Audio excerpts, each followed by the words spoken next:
తిరుపతి గంగమ్మ అమ్మవారి చరిత్రలో భాగంగా గత భాగంలో భయంకర శక్తిగా ఉన్న గంగమ్మను పాపగా మార్చి తాళ్లపాక గ్రామం నుంచి తిరుపతికి తీసుకువచ్చిన తాతాచార్యులు గంగమ్మ శక్తి ఎక్కువగా ఉందని తెలిసి తగ్గించడానికి వారిని 2 పాపలుగా చేసి తిరుపతికి దక్షిణంగా ఉన్న అవిలాల గ్రామంలోని పెద్దిరెడ్డికి దత్తతకు ఇస్తారు తాతాచార్యులు.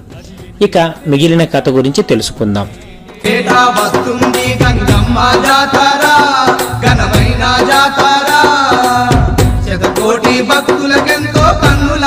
గంగమ్మలు 2 పెరిగి పెద్ద అవుతున్న కొద్దీ పెద్దిరెడ్డికి వాళ్ళను చూచి ఎంతో సంతోషంగానూ మరియు చాలా భయంగానూ ఉండేది. తనకే కాదు, ఆ చుట్టుపక్కల అన్ని గ్రామాల తల్లిదండ్రుల వేదన ఇది. ఎందుకు అంటే అప్పటిలో దొరల పాలన ఉండేది. ఈ దొరలు వారి కింద సామంతులను నియమించి వారికి కొన్ని గ్రామాలను ఇచ్చి పరిపాలించేవారు. తిరుపతికి చెందిన సామంతుడు ఆ గ్రామాలను అతనే పరిపాలించేవాడు కనుక అతనిని పాలెగాడు అని అనేవారు. ఈ పాలెగాడికి ఆడవాళ్ళు అంటే చాలా చులకన. స్త్రీలు అంటే పడక సుఖానికే పుట్టారని అతని భావన.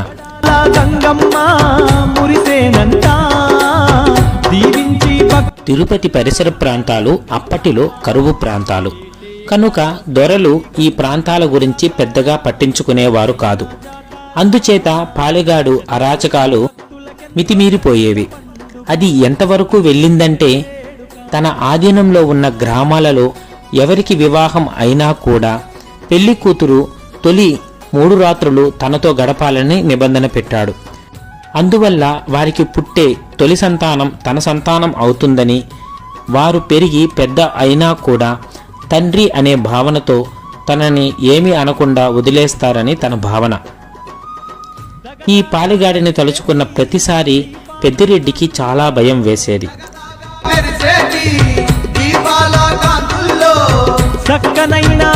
అప్పటిలో బాల్య వివాహాలు సర్వసాధారణం కనుక పెద్దిరెడ్డి తిరుపతిలోని తన బంధువులలోని అన్నా తమ్ములకు ఈ గంగమ్మలను 2 ఇచ్చి వివాహం చేశాడు. వారి సాంప్రదాయం ప్రకారం అమ్మాయి పుష్పవతి అయ్యేంత వరకు పుట్టింటిలోనే ఉండాలి. వివాహం అయినా కూడా గంగమ్మలు 2 పుట్టినిల్లు అయిన అవిలాలలోనే ఉండేవారు. వారి భర్తలు తిరుపతిలో ఉండేవారు. కొంతకాలానికి పెద్ద గంగమ్మ పుష్పవతి కాగానే ఆమెను కాపురానికి పంపవలసి వచ్చింది. కానీ పాలెగాడికి భయపడి తిరుపతిలో పెద్దిరెడ్డికి బాగా కావలసిన ఒక గొల్లవాని ఇంటిలో ఎవరికీ తెలియకుండా కాపురం పెట్టించారు. కొంతకాలానికి పెద్ద గంగమ్మకు పిల్లలు కూడా పుట్టారు.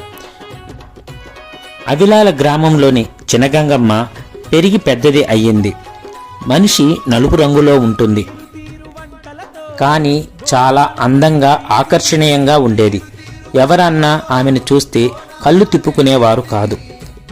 వయసు పెరిగిన గంగమ్మ పుష్పవతి కాలేదు కనుక కాపురానికి పంపలేదు పెద్దిరెడ్డి. ఒకరోజు శిస్తు వసూలు చేయడానికి అవిలాల గ్రామానికి వచ్చిన పాలెగాడు అప్పుడే తలస్నానం చేసి తలకు సాంబ్రాణి వేసుకుంటున్న గంగమ్మను చూచి ఆశ్చర్యపోతాడు. ఇంత అందం, ఇంత ఆకర్షణ కలిగిన స్త్రీని ఎప్పుడూ చూడలేదు అని తను ఆమెను చూస్తూ అలానే ఉండిపోతాడు. ఎవరు ఈమె అని వాకబు చేస్తాడు. ఆమె పేరు చిన్నగంగానమ్మ అని, పెద్దిరెడ్డి చిన్న కూతురు అని తెలుస్తుంది. తిరుపతి రెడ్లకు ఇచ్చి వివాహం చేశారు అని కూడా తెలుసుకుంటాడు. వెంటనే తిరుపతికి వచ్చి తిరుపతి రెడ్లను పిలిపిస్తాడు. మీరు నా నిబంధన అతిక్రమించారు. మీ పెద్ద కోడలు అయినటువంటి పెద్ద గంగమ్మను నా వద్దకు పంపకుండానే దొంగచాటుగా కాపురం పెట్టి పిల్లలను కూడా కన్నారు. ఇప్పుడు చిన్న కోడలు అయినటువంటి చిన్న గంగానమ్మను కూడా పుష్పవతికి అవ్వగానే వేరు కాపురం పెట్టడానికి సిద్ధం చేస్తున్నారు.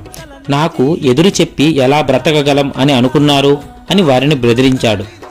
అందుకు పరిహారంగా 2 గంగమ్మలను ఒకేసారి తన వద్దకు పంపవలసిందిగా ఆజ్ఞాపించాడు.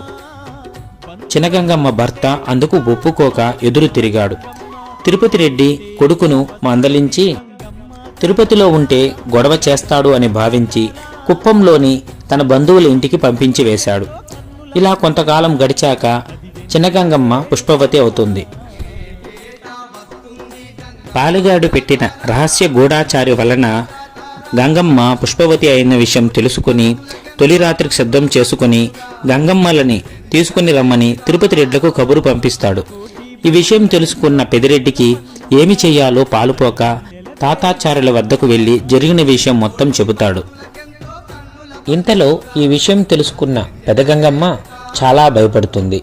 అవిలాల వెళ్లి చిన్నగంగమ్మకు పాలెగాడి విషయం చెబుతుంది. అంతా విన్న చిన్నగంగమ్మ, అక్క భయపడకు, ఏది రాసి పెడితే అది జరుగుతుంది, జరగనివ్వు. అంతగా వాడు మన జోలికి వస్తే వాడి తల నరికి నీకు బహుమానంగా ఇస్తాను అని ప్రతిజ్ఞ చేస్తుంది. పాలెగాడు గంగమ్మ అందాన్ని గుర్తు చేసుకుంటూ ఆమె రాక కోసం ఎదురు చూస్తూ ఉంటాడు.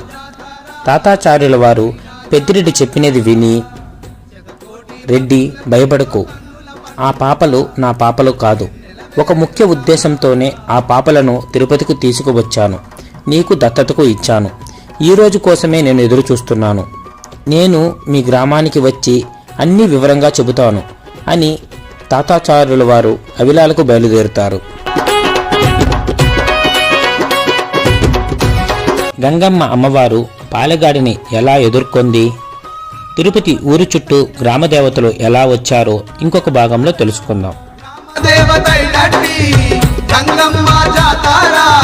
పసుపు కుంకుమతోటి పూజలనే జరుపంగా, పసుపు కుంకుమతోటి పూజలనే జరుపంగా, పగడాల గంగమ్మ మురిసేనంట, దీవించి భక్తులనెల్లా చల్లంగా కాపాడంట. ఏటేటా వస్తుంది గంగమ్మ జాతారా, ఘనమైన జాతారా, శతకోటి భక్తులకెంతో కన్నుల పండుగ, అది వెన్నెల వేడుక.